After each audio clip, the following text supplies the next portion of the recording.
Gender balancing interest in STEAM at Campbell Hall. The STEAM problem. And an achievement gap exists that affects students from different genders and racial, ethnic, and socioeconomic backgrounds. Vestiges of the eugenics movement may be responsible for at least part of this gap, as manifested in lower teacher expectations and differential selection for programs such as GATE. Limited access to the resources needed to create dynamic and engaging STEAM programs in lower SES schools is also partly responsible for this gap. Brains are not very gender-specific, according to the latest information from neuroscientists. The gender gap in achievement has been linked more to how kids are treated and encouraged to play and develop than it is to their brain's abilities to succeed. Elliott, 2010. Boys and girls differ in many ways, but the majority of those are not based on neural structures, brain activity, or neural chemistry. The gender gap in achievement is environmentally based and varies by culture and ethnicity. Research has shown that girls are exposed to more text at an early age and develop verbally, typically before boys. Boys are encouraged to be more manipulative and hands-on in their approach to learning, while girls are encouraged to be more verbal. Adults need to attempt to be gender neutral in how they approach learning and action with kids. It is important to encourage activity and verbal exercises equally in boys and girls. Elliott, 2010. Gender and STEAM at Campbell Hall. How does gender affect the number of STEAM-related and AP courses a student takes at my school? How does gender influence grades? How do these factors influence declared majors in college? While the rich tapestry of America grows ever more colorful, my school continues to work hard to ensure that its student body reflects that resplendent diversity. While data from other STEAM classes at Campbell Hall shows more balance between the genders, data collected by our diversity coordinator shows a significant gap between boys and girls enrolling in AP Physics, a trend that has persisted over several years. Last year, girls accounted for only 20% of the total course enrollment, despite the fact that grade levels are balanced in terms of total numbers of each gender. Despite the apparent disparity in interest, boys and girls tend to perform equally well in upper-level science courses at our school, though the survey results indicate that girls find science classes more challenging overall.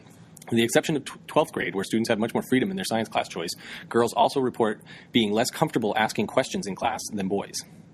Regardless of race or ethnicity, boys have been shown to spend more time playing video games than girls, and the amount of time spent playing video games correlates negatively with overall academic performance, while the amount of internet use is a positive predictor of academic success.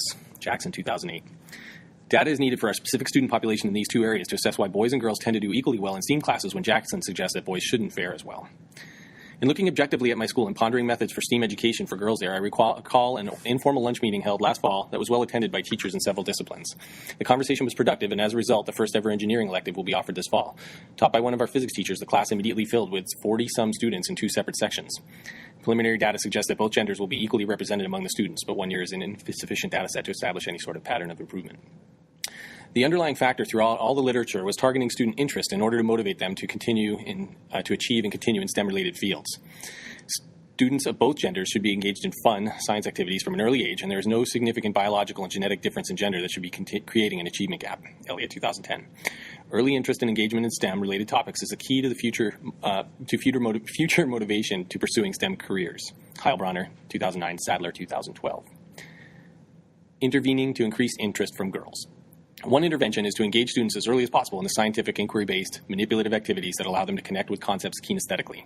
Throughout the literature, there exists a need to have a teacher that is willing to commit the time to developing engaging lessons that target all modalities of learning, as well as allow kids opportunities to make connections to their own personal interests.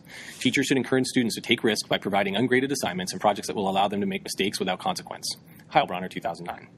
The literature all pointed to the same conclusion, that by the time the girls enter high school, there's a much smaller percentage of them continuing to enroll in STEM courses, and even fewer pursuing college majors in STEM fields. Intervention for my students' needs has been greatly informed by the recommendations and findings in this literature review. We have a strong elementary science program, but the 7th grade has more than 50 students entering from other area schools. This is an important time for targeting girls and boys with engaging lessons that allow students to identify STEAM education as fun and meaningful in their own lives.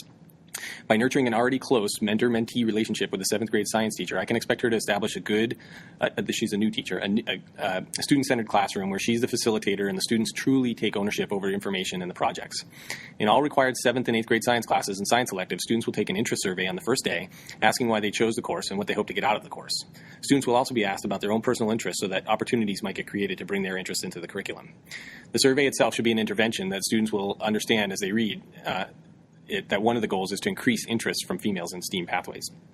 Part of the takeaway from them will be that the science program is dynamic and responsive, willing to adjust to best meet the need or an array of interest on the part of the student. Further, the junior high teacher should encourage students to realize that taking chances is the foundation of science, and it is important to be able to identify sources of error and disprove hypotheses. This has been done effectively at the elementary level for years and can be improved at the junior high level. During our regularly scheduled department meetings, time will be requested to meet with the just the junior high teachers to check in regard to progress in these areas and to plan a collaborative science project with the tech, math, and art teachers in order to allow students to see the connections between the disciplines. We will also discuss incorporating universal design for learning teaching methods that include model talk, the use of realia, manipulatives, and peer collaboration. Lastly, we also need to spend time creating project-based learning opportunities that will get at students' interest levels and allow them to apply concepts in a larger context. Ample data exists to suggest these steps should result in improvement over the short term, with girls enrolling in STEAM courses, particularly AP Physics, in higher numbers as they move through high school. By working closely with our diversity coordinator, who is also pursuing her doctorate in a similar area, I will collect data on STEAM enrollment, choice of college major, and intended area of study. Ultimately, we intend to develop an alumni survey aimed at gathering as much information as possible about the various aspects of a student's overall experience with science and STEAM at Campbell Hall. This will be embedded in our school website, and the many students who return each year during their school breaks will be strongly encouraged to share their experiences. Students have an inherent curiosity about STEAM-related topics from an early age, regardless of their learning styles or abilities. Teachers cannot control the type of learner they receive in their classroom and must adapt to appropriately provide engaging lessons geared toward each of the learners in the classroom. The struggling student should be able to access STEAM material in the classroom, the same STEAM material that the gifted student, where the gifted student feels challenged. Project-based learning units that utilize the 4 universal design for learning elements discussed in the Basham 2013 article would allow teachers to achieve success with all level of learners.